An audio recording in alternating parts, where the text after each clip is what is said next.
So this video is going to be helping you to do your 11.5 practice problems.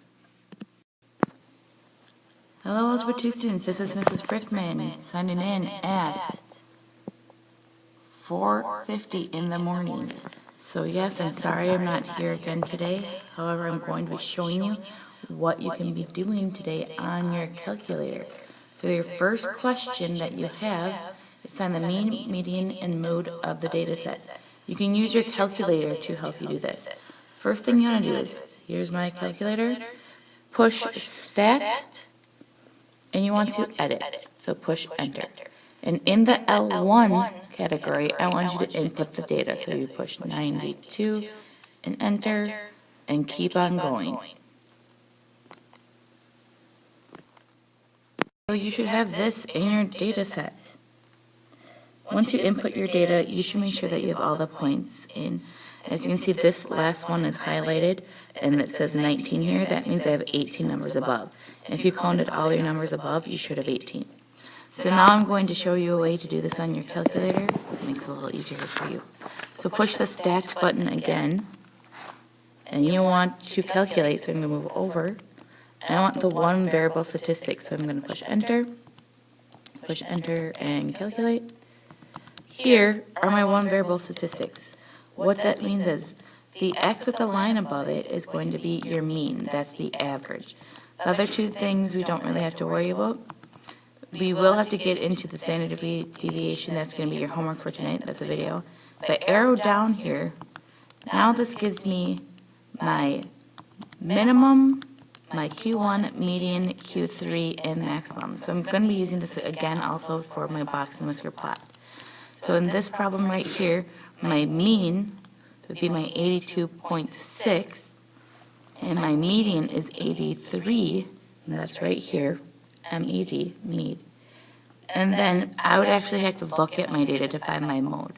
In this problem, my mode would be both 86 and 83. I can have two modes. So that's how you can use your calculator for the first problems.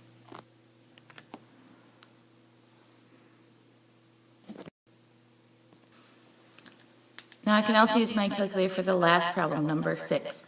Right now my stat, I push stat and edit. This is all highlighted, so I'm going to go up to L1, highlight that, and I'm going to push clear, not delete. Now when I move back down, it's all gone. So I'm going to input that data right now.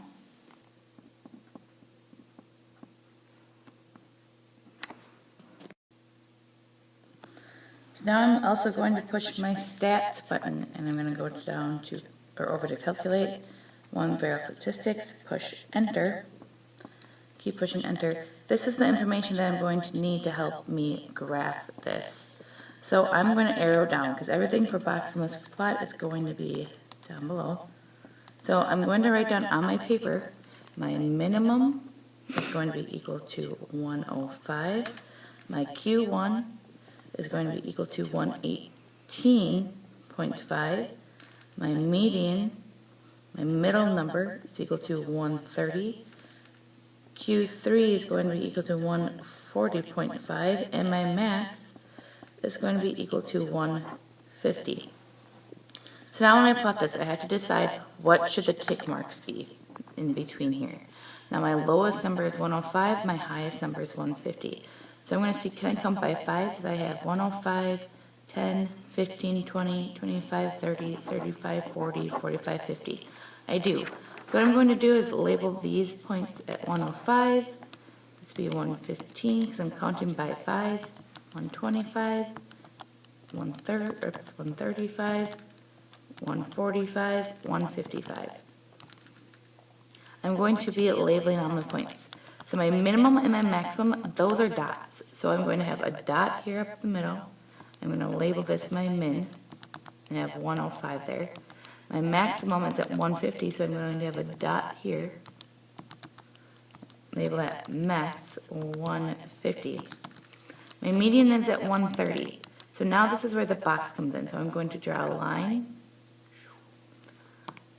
My Q1, so the middle of my first data set is 118.5. So 118 would be about right here. and draw another line. And my Q3 is going to be 140.5. So here's 40.5, about right there. And this right here would be my box. So that's my box, and now I'm going to draw my whiskers. And it says make sure to label. So I'm going to label my Q1 was at 118.5. My median was at 130. And my Q3 was at 140.5. And now it says make a conclusion about the graph. So anything that you can include. One thing that's always important to know in a box whisker, each one of these are 25%. So I could say anything about that. I could say half the data is below, learn how to spell, 130. I could say half the data is above 130. I could say that it looks like the data is evenly distributed because it looks like each section, 25%, is about the same length. It's not too skinny or too long at one end. Those are all different things you could conclude.